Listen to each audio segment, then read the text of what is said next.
शासनपति वीतराग प्रभु भगवान महावीर स्वामी के चरणों में मेरा कोटि कोटि वंदन नमन। वर्तमान आचार्य सम्राट ध्यान योगी राष्ट्र संत डॉक्टर श्री शिव मुनि जी महाराज साहब के चरणों में मेरा कोटि कोटि वंदन नमन। आगम ज्ञाता आगम पुरुष हिमाचल केसरी उपाध्याय प्रवर पूज्य गुरुदेव श्री जितेंद्र मुनि जी महाराज साहब के चरणों में मेरा कोटि कोटि वंदन नमन। ऑनलाइन एजुकेशन के प्रणेता संघ सेतु उपाध्याय प्रवर पूज्य गुरुदेव श्री रविंद्र मुनि जी महाराज साहब के चरणों में मेरा कोटि कोटि वंदन नमन। ऑनलाइन एजुकेशन में पधारे हुए सभी गुरु भगवंत एवं भगवती स्वरूपा महासाध्वियों के चरणों में मेरा कोटि कोटि वंदन नमन। आज ज्ञानदाता आगम प्रदाता पूज्य गुरुदेव श्री जी की प्रत्यक्ष वंदना का लाभ ले रही हैं संथारा साधिका महासाध्वी श्री करुणा जी महाराज की सुशिष्या साध्वी गुनीशा जी व साध्वी माधुरी जी महाराज साहब आदि ठाना।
सुख साधना है।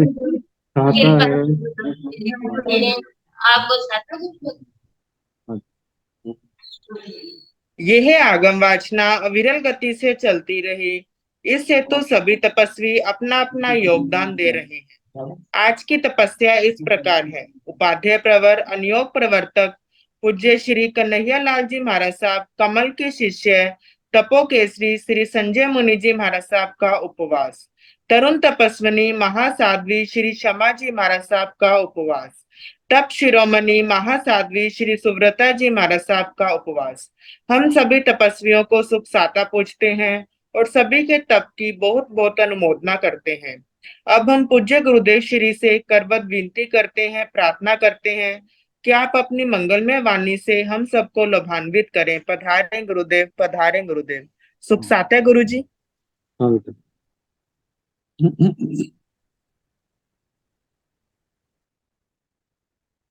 नमो अरिहंताण, नमो सिद्धाण, नमो आर्याण, नमो उवध्यायाण, नमो लोय सव साहुण, केशो पंच नमो पारो, सव पावपणसणो, मंगलानंत संदेशे, परमं हवाई मंगलम।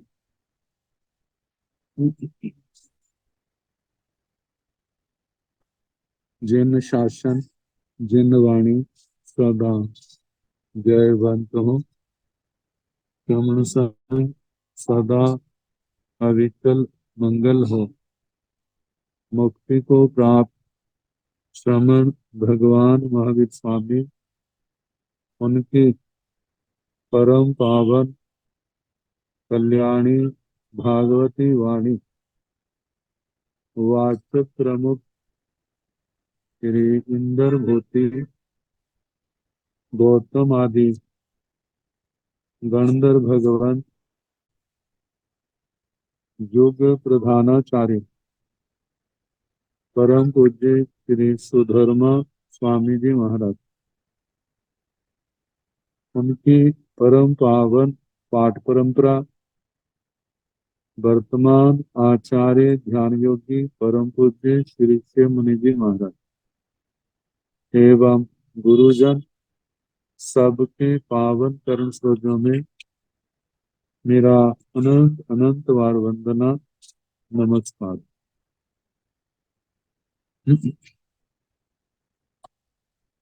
आगम परिषद में विराजमान वरिष्ठ मुनिराज, अन्य मुनिवृंद, परम आदरणीय भगवती स्वरूपा महासाध्वी आदि,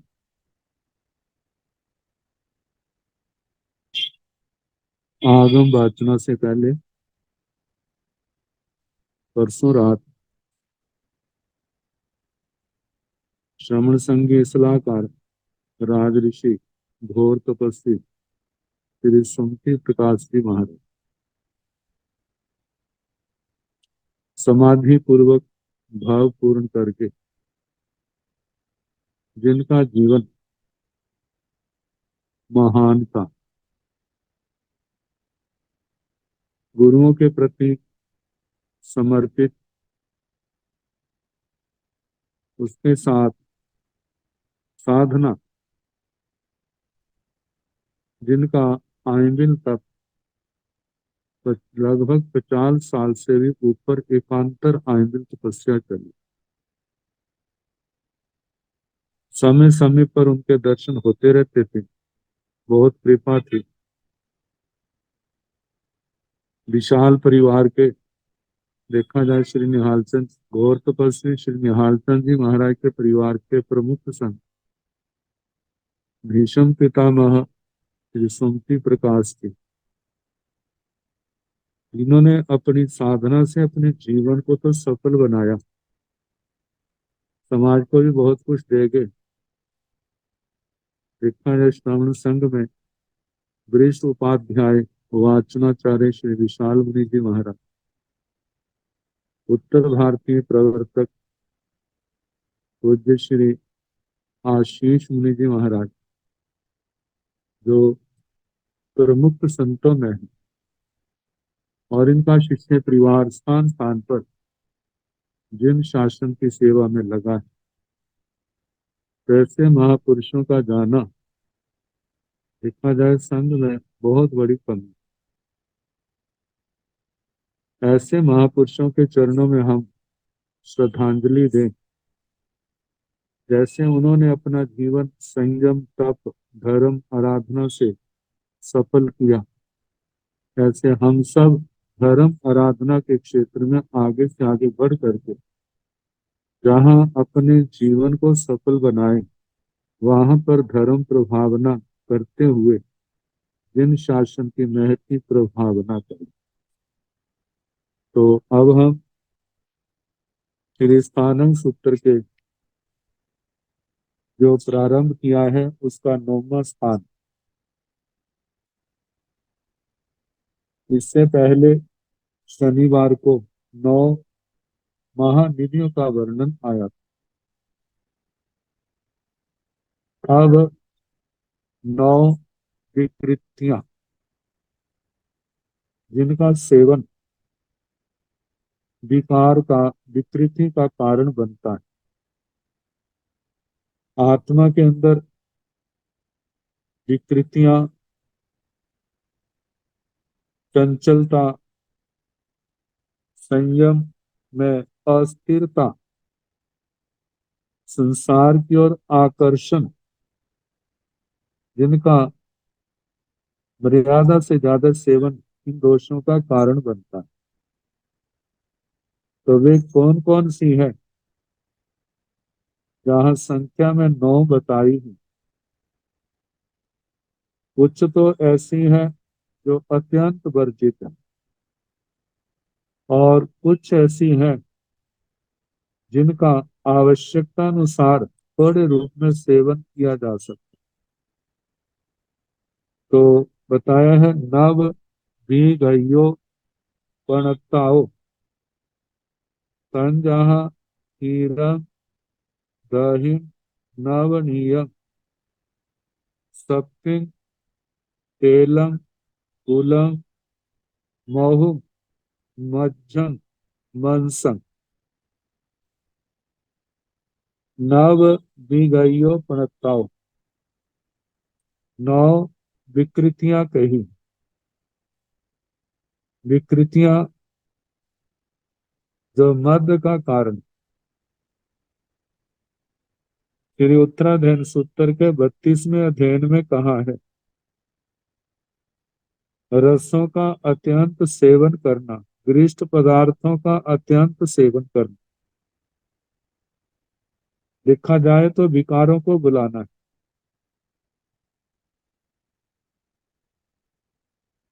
इनका प्रचुर मात्रा में सेवन करने वाले को विकार वैसे ही सताते हैं जिस फल पर वृक्ष जिस वृक्ष पर फल बहुत होते हैं, तो उसको चारों ओर से, जहाँ पक्षियों की ओर चोंचों के प्रहार सहने पड़ते, वहां पर मनुष्यों के भी पत्थर सहने पड़ते। तो उनसे बचना है, विकारों से बचना है। तो बताया है कि इन विगों का कुछ तो ऐसे हैं जिनका सर्वथा त्याग है, और कुछ ऐसे हैं जितना संभव हो ज्यादा से ज्यादा त्याग किया जाए।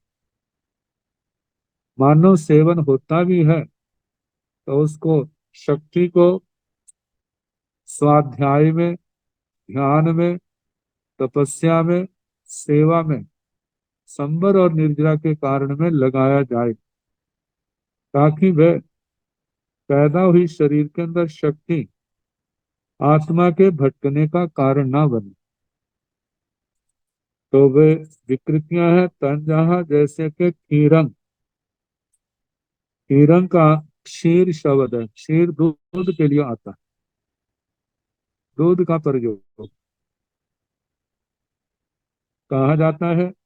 आजकल तो स्प्रेटे दूध का, जिसमें क्रीम निकाल लेते हैं, उसका ज्यादा प्रचलन है। लेकिन प्राचीन काल पहले तो चिकनाई वाला, जिसमें से मक्खन निकलता है, मलाई निकलती है, ऐसा दूध होता था।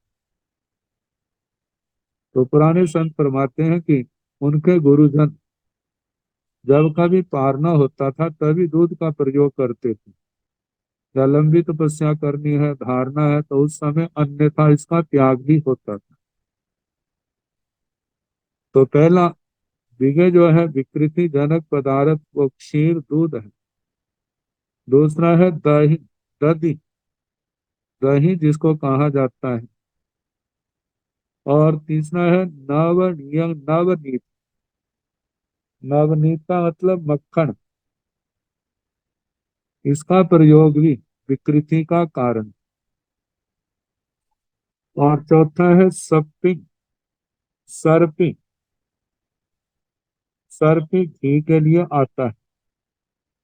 मक्खन को उबाल करके दूषित खट्टे पदार्थ अलग हो जाते हैं और घी अलग हो जाता है, तो घी का प्रयोग।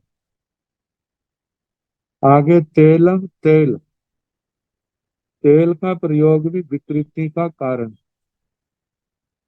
गुलम, गुड़, गुड़ शक्कर आदि। महु, मधु, मधु शहद जिसको कह देते हैं। कुछ परंपराओं में तो सर्वथा ही अग्राही है।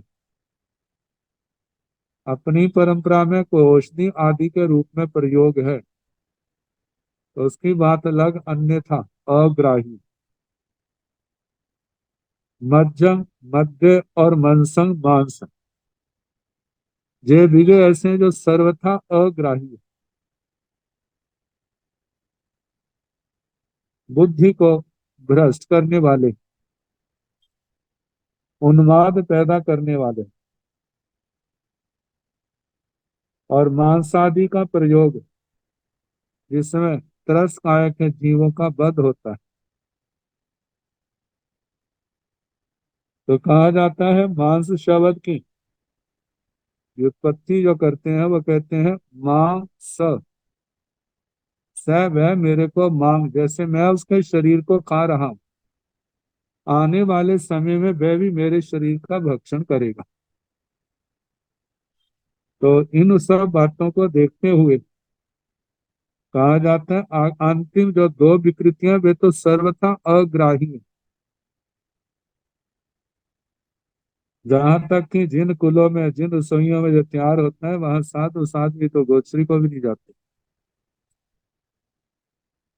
और बाकी जो है उनका जितना संभव हो उतना उसका परित्याग किया जाए। और ये भी क्या है, रस परित्याग में आ जाता है, बीगों का त्याग। तो इस प्रकार इस सूत्र में 9 विकृतियों का वर्णन किया। अब नव सोए परिसवा बोंदी पणता तंजाहा दो सोता दो नीता दो घाना मुहं पोसे पाऊ नव सोए परिसवा बोंदी पणता। बोंदी जो शरीर,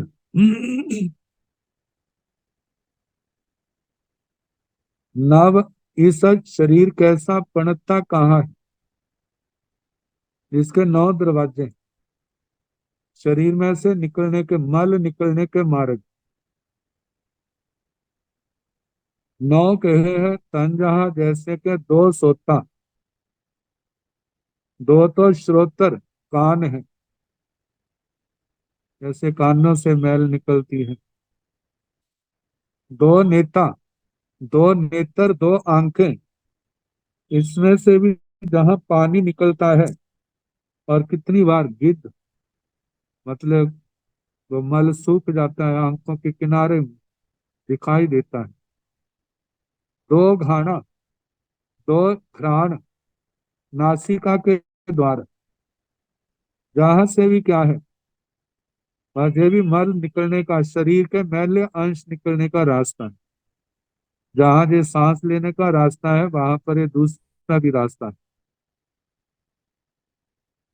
आगे मुंह, मुख, मुख जहां भोजन ग्रहण करने का रास्ता है, सांस लेते हैं लेकिन उसके साथ वोमिटिंग आदि, इससे क्या है, मुंह से स्राव होता है, थूक आदि, बलगम आदि। पोष से पोष, पोष जो है जनन इंद्रिय को कहा जाता है, मूत्र मार्ग।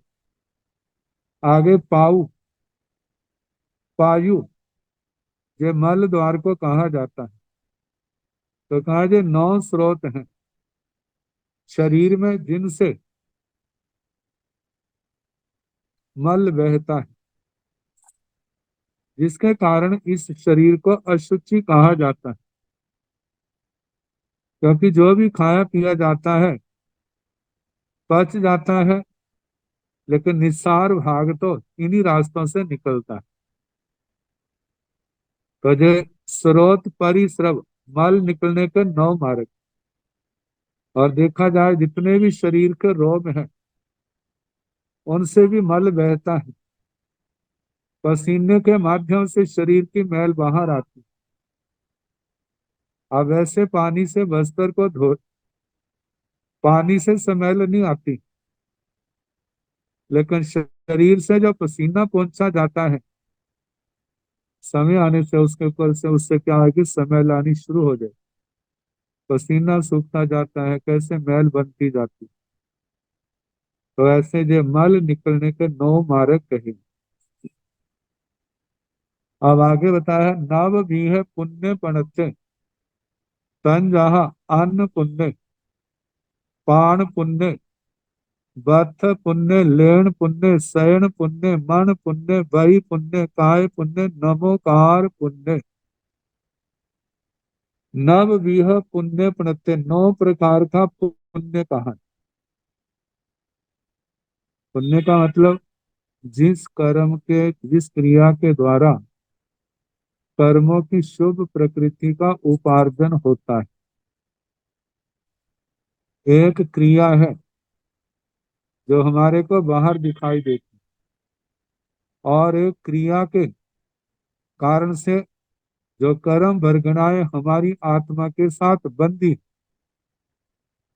जब क्रिया शुभ होती है तो कर्म वर्गणाएं जो आत्मा के साथ बनती है वह शुभ रूप में होती है, और जो शुभ रूप में है उनको पुण्य प्रकृति कहा जाता है। जब आत्मा पाप क्रिया का सेवन करता है तब भी कर्म वर्गणाएं आत्मा के अंदर संग्रहित होती हैं, बंधती हैं। लेकिन क्रिया अच्छी ना होने के कारण, योग परिणाम अच्छा ना होने के कारण, अशुभ भाव होने के कारण वह कर्म वर्गणाएं जो है पाप प्रकृति के रूप में परिणत हो जाती। इनमें भावों के कारण परिणमन ना हो तो पुण्य जो है वो शुभ रूप में और पाप जो है वो अशुभ रूप में हमारे सामने आता है, इसका परिणाम। तो जो पुण्य जो है 9 प्रकार का, मतलब 9 प्रकार से बांधा जाता है। तंजहा जैसे कि जिन कारणों से पुण्य का बंध होता है वे 9 प्रकार का है, कहे हैं। पहला है अन्न पुण्य। अन्न पुण्य दया बुद्धि से किसी को भोजन देना, उस भोजन देने को अन्न पुण्य कहा जाता है। पान पुण्य, दया बुद्धि से किसी प्यासे की प्यास बुझाना, ये क्या है? पान पुण्य। बथ पुण्य, वस्त्र पुण्य, अनुकंपा भाव से किसी गरीब को वस्त्र देना, ये वस्त्र पुण्य। लेन पुण्य, लयन पुण्य, किसी को ठहरने के लिए मकान देना,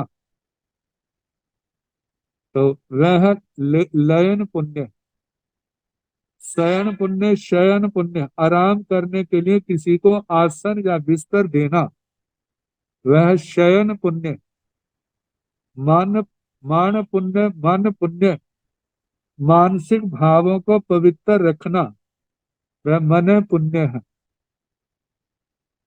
वही पुण्य वाक वचन पुण्य, किसी को वाणी के द्वारा धैर्य एवं दिलासा देना, गुणी जनों की प्रशंसा करना, हित भाव से मीठा बोलना, प्रभु स्तुति, स्वाध्याय करना, ये वचन पुण्य के साधन। आगे काय पुण्य। काय शरीर, शरीर के माध्यम से होने वाला पुण्य।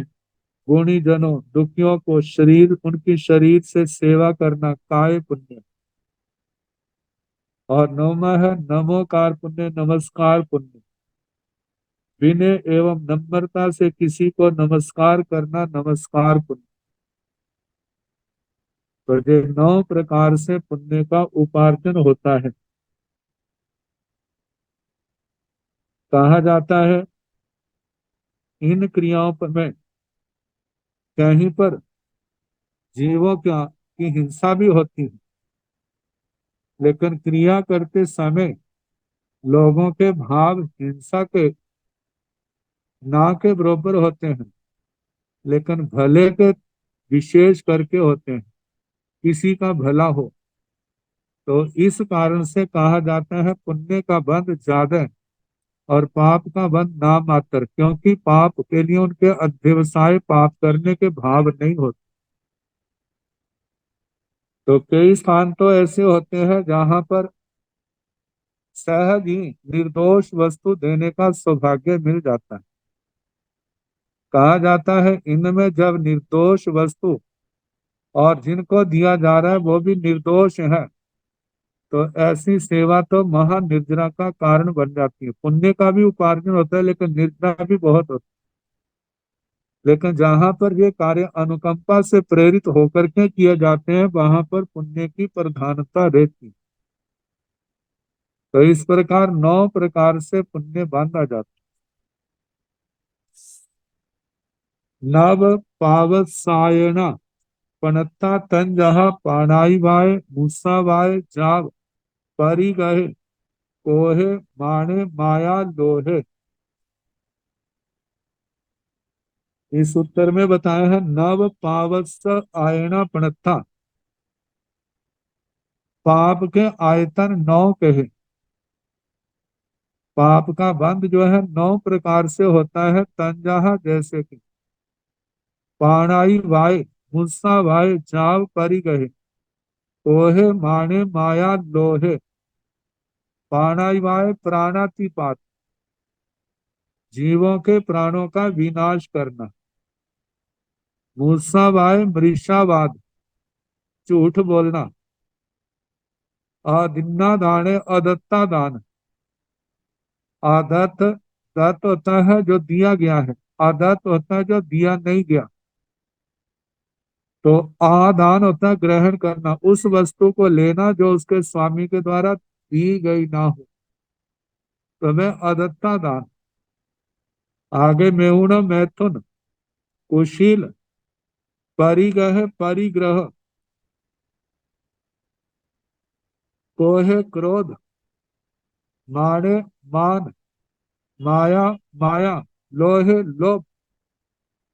इन भावों में जब जीव आता है तो परिणाम मलिन हो जाता है और उसके कारण से आत्मा अशुभ कर्मों का ही बंधन करता है। और वे बंधे हुए अशुभ कर्म आने वाले समय में आत्मा के लिए असमाधि दुख क्लेशों का कारण बनते हैं। जन्म मरण दुर्गतियों में भ्रमण उसका कारण बनते हैं। इसलिए भगवान ने इन पापों के परित्याग का उपदेश दिया। अब इसके आगे नव भी है। पाव सुय प्रसंगे पनत्ते, तन जहा उपाय निमित्त मंत आ इक्य तिगिच्छाय कला आवरणे अन्नाणे मिच्छा पावैने इय। नव भी है, 9 प्रकार का। पाव सूय प्रसंगे, पाप श्रुत प्रसंग, पणत्य प्रज्ञप्त है।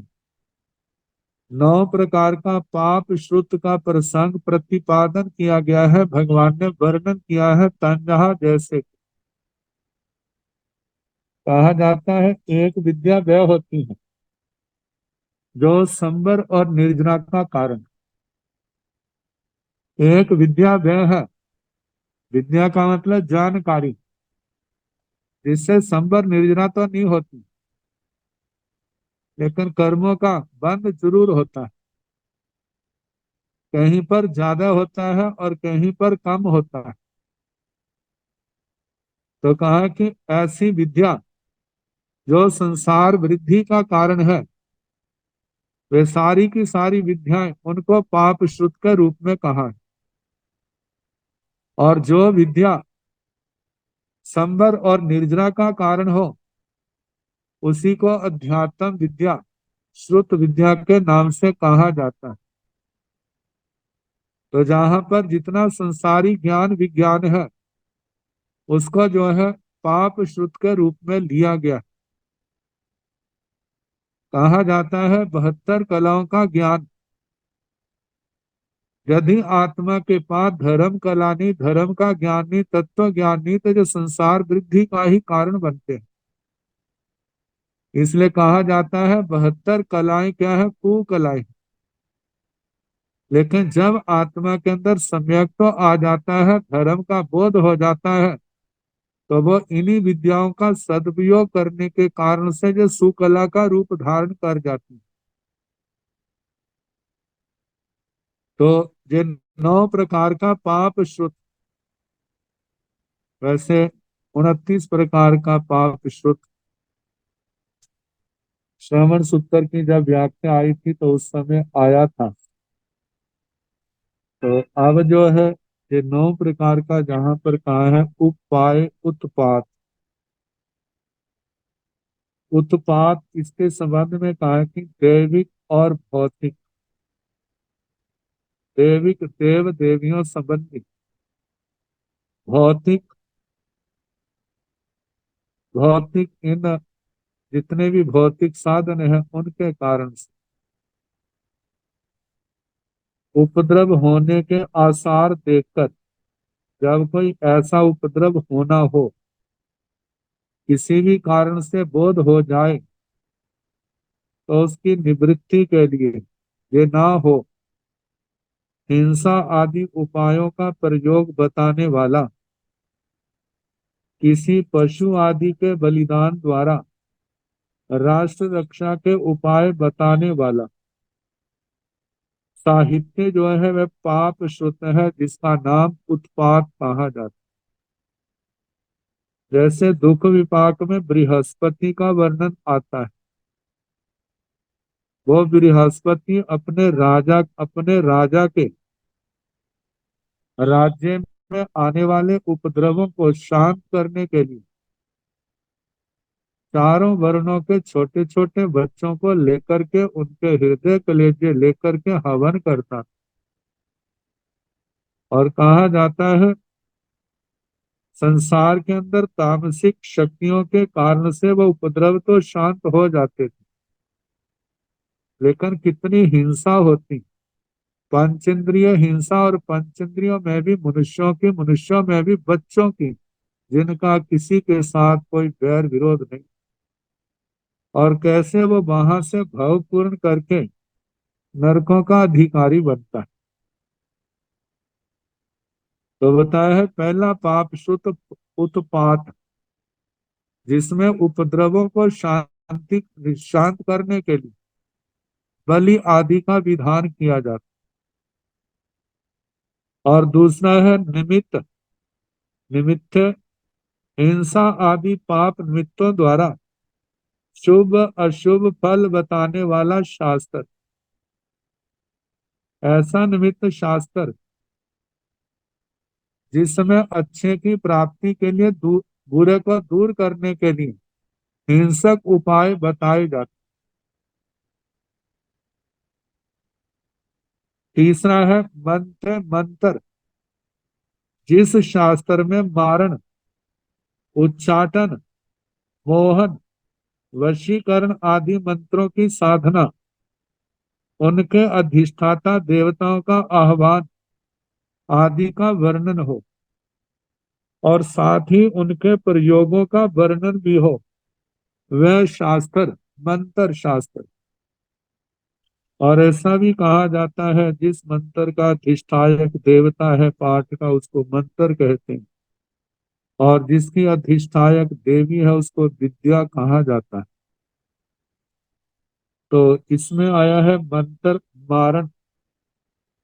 ऐसे मंत्रों का प्रयोग करना जिसका भी नाम लेते हैं वो मृत्यु को प्राप्त हो।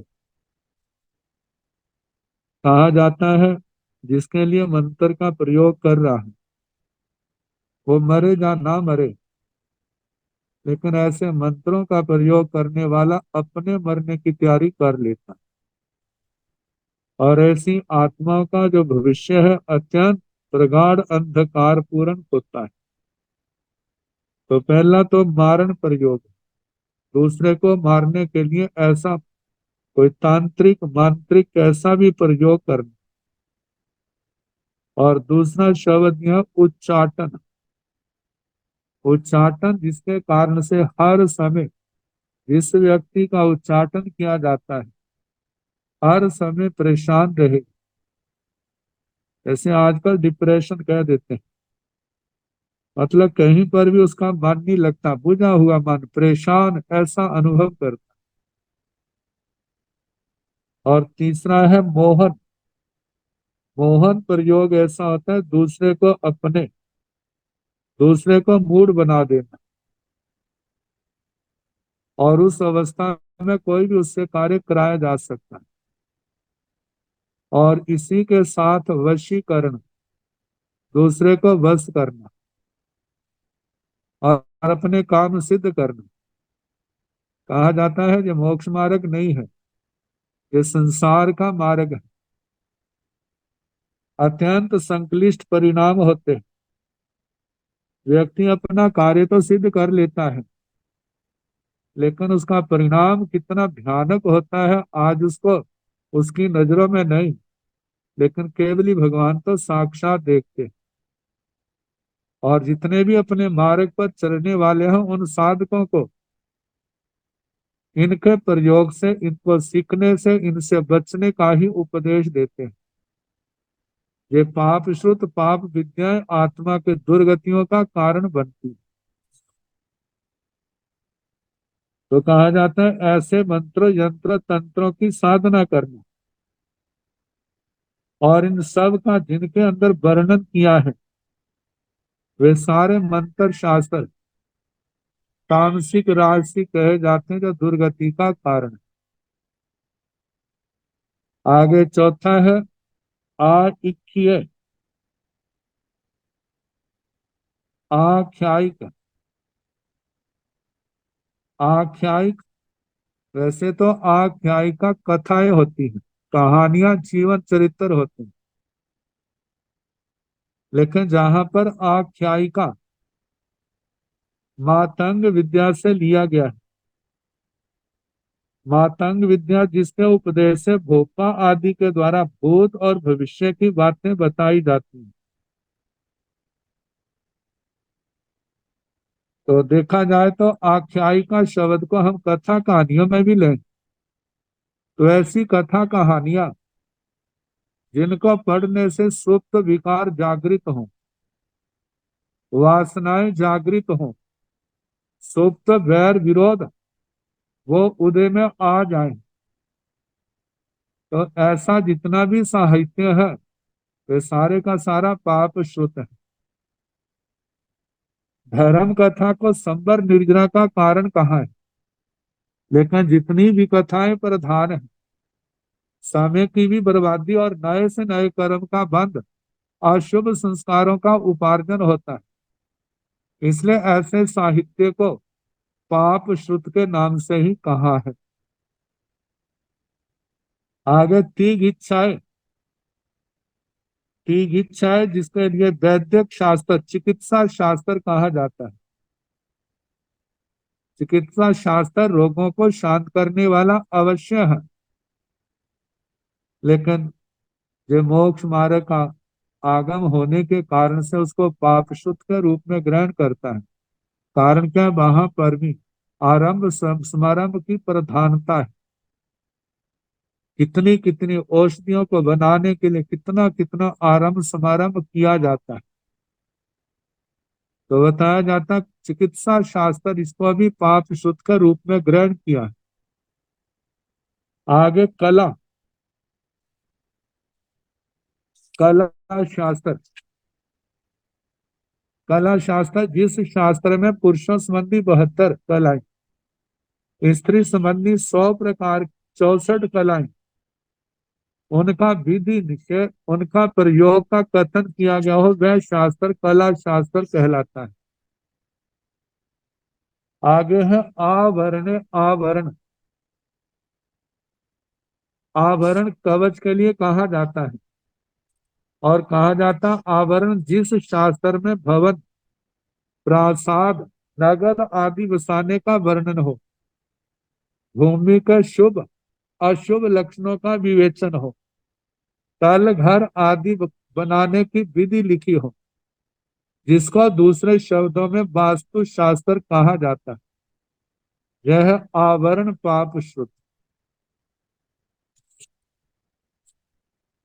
आगे अन्नाने। अज्ञान। अज्ञान शास्त्र जिस शास्त्र में अज्ञान वर्धक बातें लिखी हो, पदार्थों का यथार्थ स्वरूप ना हो, जैसे काव्य नाटक जो मनोरंजन का ही साधन है। एक तो ऐसे हैं जिनको सुन करके धर्म का बोध होता है, संसार के स्वरूप का ज्ञान होता है, धर्म रुचि पैदा होती है, जिसका सुनना पढ़ना वैराग्य का कारण है। लेकिन एक ऐसे नाटक आदि हैं, ऐसे शास्त्र काव्य नाटक उपन्यास हैं, जिनको सुनने से पढ़ने से सुप्त विकार जागृत होते हैं, विकारों की ओर आत्मा का प्रवाह, आत्मा के भाव ज्यादा बहते हैं। तो बताया कि ऐसे सारे ग्रंथ क्या है? अज्ञान शास्त्र। आगे मिथ्या पावने यह मिथ्या प्रवचन। मिथ्या प्रवचन जितने भी जो मोक्ष मार्ग से विपरीत है, बताया जाता लोकायतिक संसार इस लोक को ही प्रधानता देने वाले, धर्म का एकांत विरोध करने वाले, षष्ठी तंत्र, चारवाक आदि देखा जाए तो अरिहंत परमात्मा की निर्ग्रंथ प्रवचन को छोड़ करके दूसरे जो ग्रंथ हैं, दूसरे प्रवचन है, वह मिथ्या प्रवचन, जिनको कुप्रवचन के नाम से कहा जाता है। कहते हैं अरिहंत परमात्मा जो वीतराग है और उसके साथ सर्वज्ञ सर्वदर्शी है, इसी के साथ राग नहीं द्वेष नहीं, संसार के समस्त पदार्थों के स्वरूप को यथार्थ रूप से जानते हैं और क्या कहते हैं, उनके द्वारा कही गई बातें ही क्या है, वो निर्ग्रंथ प्रवचन, विशुद्ध प्रवचन। और कहा जाता है सम्यक दृष्टि के लिए जो करने का कारण तो है ही, लेकिन कितने मिथ्या दृष्टि जो है इसको जब भाव से सुनते हैं तो उनके भी मिथ्यात्व त्याग का कारण बन जाता है। तो बताया है जिन शास्त्रों में सम्यक ज्ञान, सम्यक दर्शन, सम्यक चारित्र, सम्यक तप का वर्णन ना हो, वे सब के सब पाप श्रुत हैं। संसार भर में जितने भी पाप साहित्य हैं, उनका समावेश इन 9 प्रकारों में हो जाता है।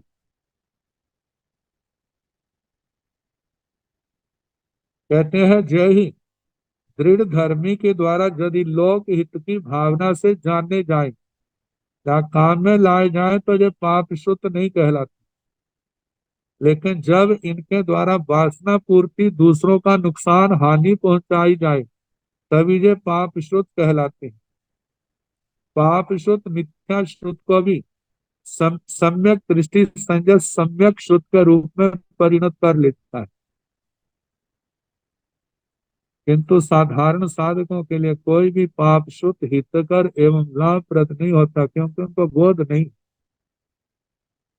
तो इस प्रकार 9 प्रकार के पाप शुद्ध प्रसंग का वर्णन किया।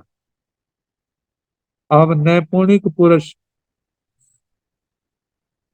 नव नेवणिया बत्थु बनता तन जहा संग खाने निमित्ते काये और आने पारी हथिये पार पंडिये बाह्य हुई कम्मे की गिच्छाए नव नेवणिया बत्थु बनता। कहते 9 नैपुणिक वस्तुएं प्रतिपादन की है, 9 ऐसे प्रसंग जिनका जिन्होंने पारायण किया है। जब पारायण पूर्ण रूप से हो जाता है तो उसको विशेषज्ञ कहा जाता है, जिसको स्पेशलिस्ट कह देते हैं। तो ऐसे 9 बातें कही। तंजाहा जैसे कि संखाणे, संख्यान, इसका अर्थ किया है गणित शास्त्र। संख्या, संख्या गणित का विषय, गणित शास्त्र के विशेषज्ञ। गणित के संबंध में जितनी जानकारी है सब टिप्स के ऊपर, उंगलियों के ऊपर, किसने क्या कहा, कहाँ के कौन कैसे है। दूसरा निमित्त, निमित्त, निमित्त जहां पर कहा है जो ज्योतिष शास्त्र से संबंधित, जो ज्योतिष का पारगामी विद्वान है। मुहूर्त, चिंतामणि आदि ज्योतिष शास्त्रों के पारगामी विद्वान, उनके लिए निमित्त इस नाम से कहा है। निमित्त शास्त्र में निपुण, संख्या शास्त्र गणित शास्त्र में निपुण।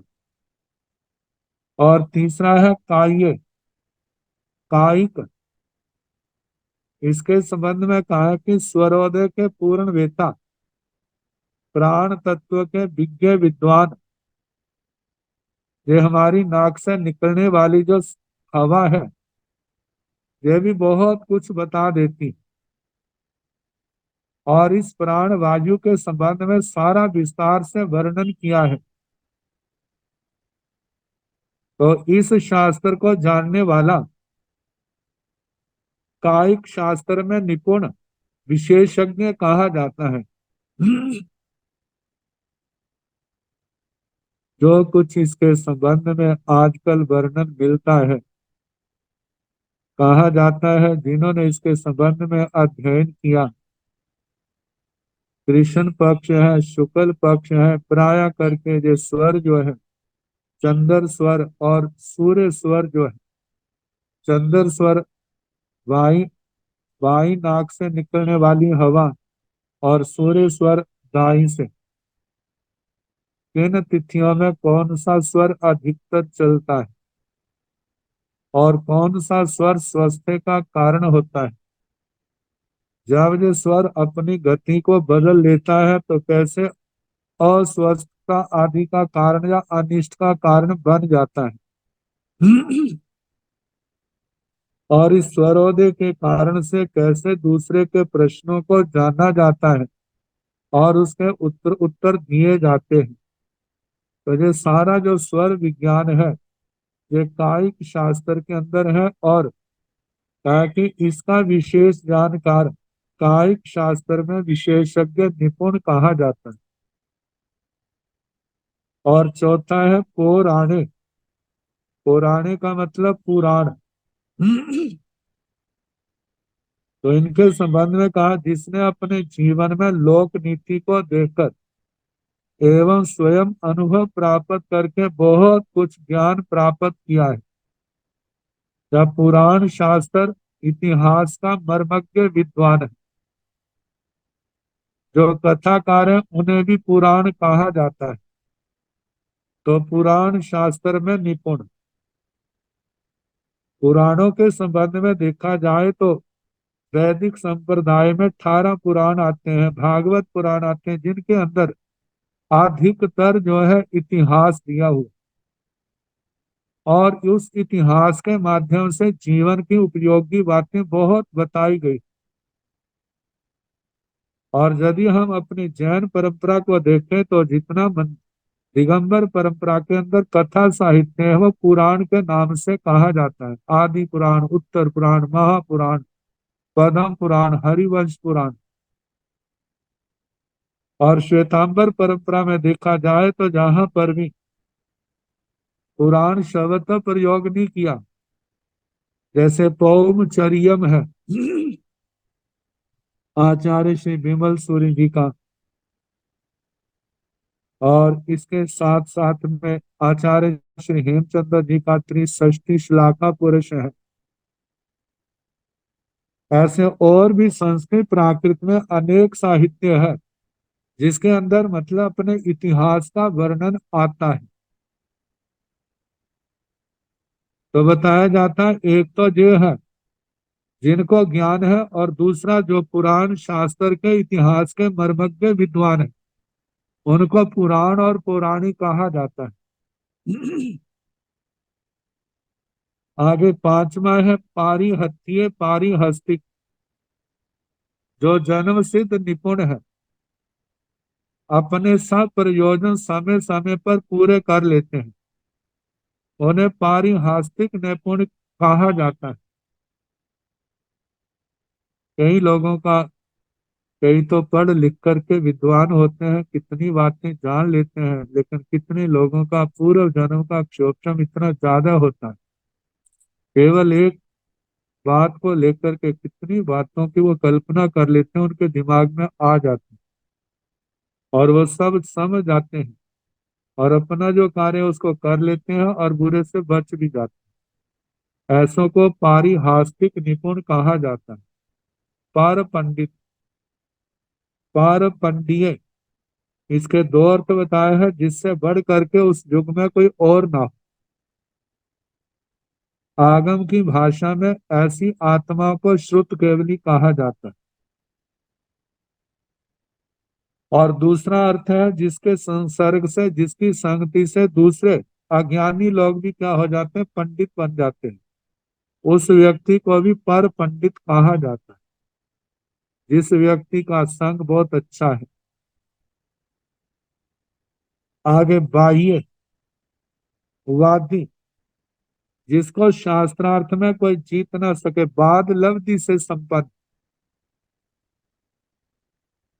यह बाद लब्धि हर एक विद्वान के पास नहीं होती। पढ़ना लिखना अलग है, लेकिन चर्चा वार्ता में कुशल होना जो अलग बात। मंत्रवादी धातुवादी का समावेश भी इसी में हो जाता है।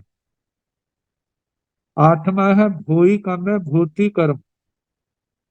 भूति कर्म जो ज्वर आदि को जक्षावेश को उतारने के लिए राग को मंत्रित करके, मतलब उनको दिया जाता है और वो ठीक हो जाते हैं, ऐसों को भूति कर्म नैपुणिक कहा जाता है। और नौवां है तीग इच्छाएं चिकित्सक, जो आयुर्वेद में निपुण है वह चिकित्सक कहलाता है। रोग के मूल कारण को समझना और उसको शांत करना, इसमें जो निपुण है तो उसको चिकित्सक नैपुणी के नाम से कहा जाता है। तो इस प्रकार ये 9 प्रकार के पुरुष अपने अपने क्षेत्र में जो एक्सपर्ट है, विशेषज्ञ।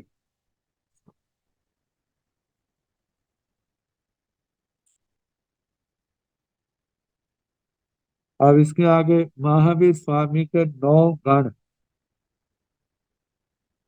एक तो 11 गणधरों के 9 गण आते। पहले भगवान के समय ही पहले 7 गणधरों के सबका अलग अलग गण था।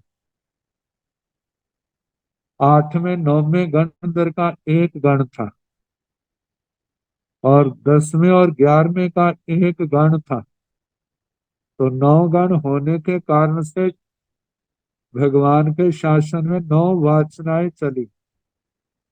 लेकिन आगे चल करके आचार्य श्री सुधर्मा स्वामी जी की वाचना की ही प्रधानता रही। लेकिन आने वाले भगवान के आने वाले उत्तर उत्तर काल में समय समय पर 9 विशेष गण हुए, जिनका जहां पर संग्रह संकलन किया है। तो समण सण भगव महावीर स नव गणा हुत्था। तन जहाँ गोदास गणे, उत्तर बलि सह गणे, उदेह गणे, चारण गणे, उद्वाह्य गणे, विषवाह्य गणे, कामध्य गणे, मानव मानव गणे, कोड़ीय गणे। समण शरण भगवो महावीर। श्रवण भगवान महावीर स्वामी के 9 गणा हुत्था, 9 गण हुए। कहा जाता है जिस समय जो शास्त्र लिपिबद्ध हुए, एक तो वो है जो भगवान के समय 9 गण थे, लेकिन जिनका वर्णन किया गया है वह उनके साथ तो नहीं घटता, लेकिन उत्तरकालीन जब लिपिबद्ध हुए उससे पहले ये 9 गण प्रसिद्धि में आ चुके थे, आए हुए थे। समय समय दास गण, गोदास गण के संबंध में कहा जाता है आचार्य श्री शुद्ध केवली, आचार्य श्री भद्रबाहु स्वामी जी के जो 4 प्रमुख शिष्यों का वर्णन आता है। जो चारों ने जिन्होंने जिन कल्प लिया था, तो कहा जाता है कि उनके बड़े शिष्य का नाम गोदास था। उन्हीं के नाम से जो गण प्रचलित हुआ उसको गोदास गण कहा जाता है। वैसे देखा जाता है कि जिसका परिवार समृद्ध हो और उनके प्रमुख जो है बहुत प्रतिभाशाली है, आगमों के जानकार तो है लेकिन आचार कुशल है, व्यवहार कुशल है, सब प्रकार से, और जिनका परिवार समृद्ध है, बहुत संख्या में है, तो वो जो प्रमुख है उन्हीं के नाम से वो गण चल पड़ता है। तो ऐसे ही गोदासगण आचार्य श्री भद्रबाहु स्वामी के जो प्रमुख शिष्य हैं, प्रमुख सबसे बड़े शिष्य उनका नाम गोदास, और उनके नाम से जो गण चला उसके उसको गोदास गण कहा जाता है। दूसरा है उत्तर बलि सह गणे। उत्तर बलि सह स्थविर महागिरी के प्रथम शिष्य हुए, उनके नाम से उत्तर बलि सह गण प्रचलित हुआ।